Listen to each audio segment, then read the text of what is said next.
നഗരത്തിൻ്റെ അകത്തേക്ക് കയറിയാൽ ആരും കാണാറില്ലാത്ത കോണിലായിരുന്നു ആ വീട്.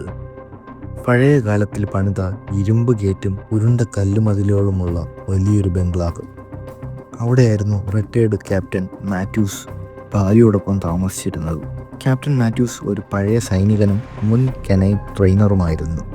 എത്രയോ നായകളെ പരിശീലിപ്പിച്ചിട്ടുള്ള അദ്ദേഹം ഇപ്പോൾ തൻ്റെ ജീവിതത്തിൻ്റെ ഒടുവിലായി 2 നായകളെ മാത്രമാണ് സൂക്ഷിക്കുന്നത്. ആദ്യത്തേത് ബ്രൂട്ടസ്, ഒരു റോഡ് വീലർ. രണ്ടാമത്തേത് ഷാഡോ, ഒരു ഡോബർമാൻ. ഒരു മഴക്കാല രാത്രിയിൽ അയൽവാസികൾ അറിയാതെ ഒരു കറുത്ത വാൻ വീട് സമീപത്തെ റോഡിൽ വന്നു നിന്നു. വാനിൻ്റെ ഉള്ളിൽ 5 പേർ. ഓരോരുത്തരുടെയും കയ്യിൽ ആയുധങ്ങളുണ്ട്. അവർ മദ്യപിച്ച് ചിരിച്ച് ക്യാപ്റ്റൻ മാത്യൂസിൻ്റെ വീട്ടിലേക്കുള്ള കവല കടക്കാൻ പ്ലാൻ ചെയ്തു. അവർക്കറിയില്ലായിരുന്നു അവിടെ 2 കാവൽക്കാരുണ്ടെന്നുള്ള കാര്യം. ആദ്യം ഒരു കള്ളൻ മതിൽ ചാടി കയറി അകത്തേക്ക് കടന്നു. ആ സമയത്ത് ആ ശബ്ദം കേട്ട് ബ്രൂട്ടസ് ഉണർന്നു. കള്ളനെ ബ്രൂട്ടസ് കണ്ടു. അവൻ്റെ നോട്ടം കൊണ്ട് തന്നെ കള്ളൻ്റെ കാലൊന്ന് പതറി. കൂട്ടത്തിൽ ഒരാൾ പറഞ്ഞു, ശരിക്കും ഇത് നായയാണോ അതോ കരടിയോ? ഒറ്റ കുതിപ്പ്. കള്ളൻ നിലത്ത് മറിഞ്ഞു വീണു. കള്ളൻ്റെ കാലിൽ ഒരു കടി.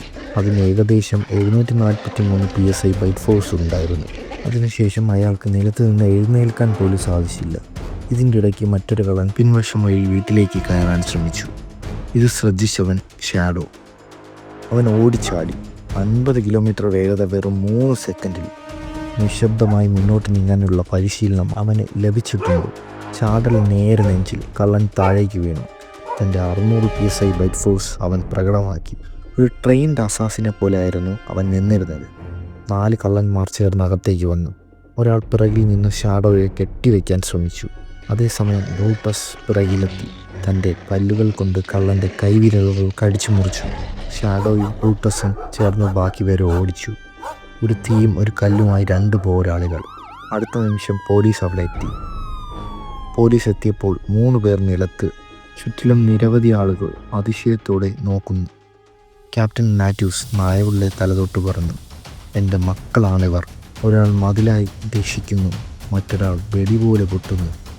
ഇവരൊന്നിച്ചാൽ ഒരു സൈന്യം തന്നെ.